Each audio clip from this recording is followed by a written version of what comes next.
তো বন্ধুরা কেমন আছো তোমরা? আশা করি ভালোই আছো। তো বন্ধুরা, সিডনি ক্রিকেট গ্রাউন্ডে রোহিত শর্মার বিরাট কোহলির ব্যাট থেকে রান আসাতে ভারতীয় টিম তিসরা ওয়ানডে ম্যাচটা জয় লাভ করে। তো বন্ধুরা, বিরাট কোহলি আর রোহিত শর্মার ব্যাট থেকে যে রানটা এসেছে এটা কিছু লোকের চামাটা, যেমনটা অজিত আগারকার আর গৌতম গম্ভীর।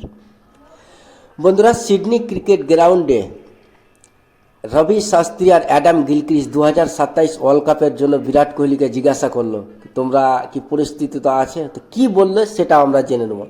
আম্পায়ার্স কেন বিরাট কোহলিকে আউট দিল না?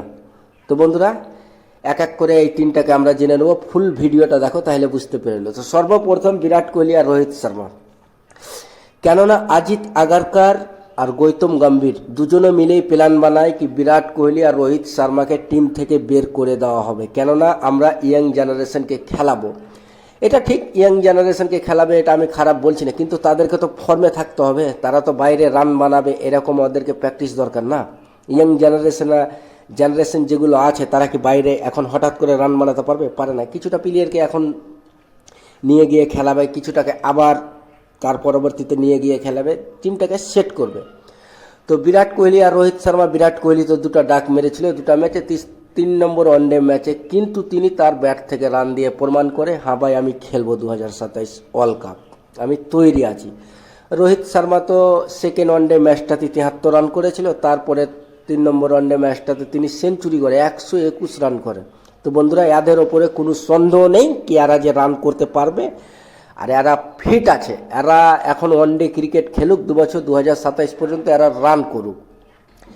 অ্যাডাম গিলক্রিস্ট আর রবি শাস্ত্রী জিজ্ঞাসা করলো, যখন রোহিত শর্মা পদ্মা অ্যাওয়ার্ড নিয়ে আসছিল, তখন অ্যাডাম গিলক্রিস্ট আর রবি শাস্ত্রী জিজ্ঞাসা করলো রোহিত শর্মার বিরাট কোহলিকে কি তোমরা কি 2027 বিশ্বকাপ খেলবে?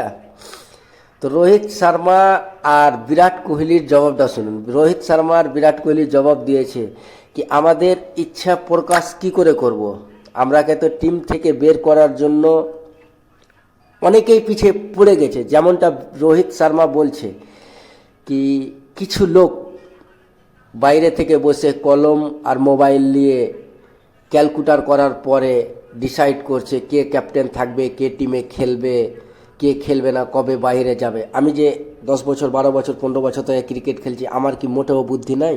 আমিও দুটো বাচ্চা বাবা, আমারও বুদ্ধি আছে কবে আমাকে ক্রিকেট ছাড়তে হবে, কবে খেলতে হবে।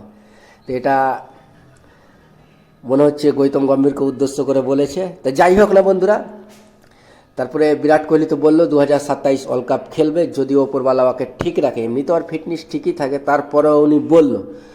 তো বন্ধুরা, অ্যাডাম জাম্পা একটা অ্যাপিল করেছিল বিরাট কোহলিকে, বল করার পরে এলপিডব্লিউর অ্যাপিল করেছিল। আম্পায়ার বলল এটা আউট হয়নি, লেগ সাইড হয়েছে। তো অ্যাডাম জাম্পা আবার রিভিউ লওয়ার করছিল, তো রিভিউর টাইম শেষ হয়ে যায়।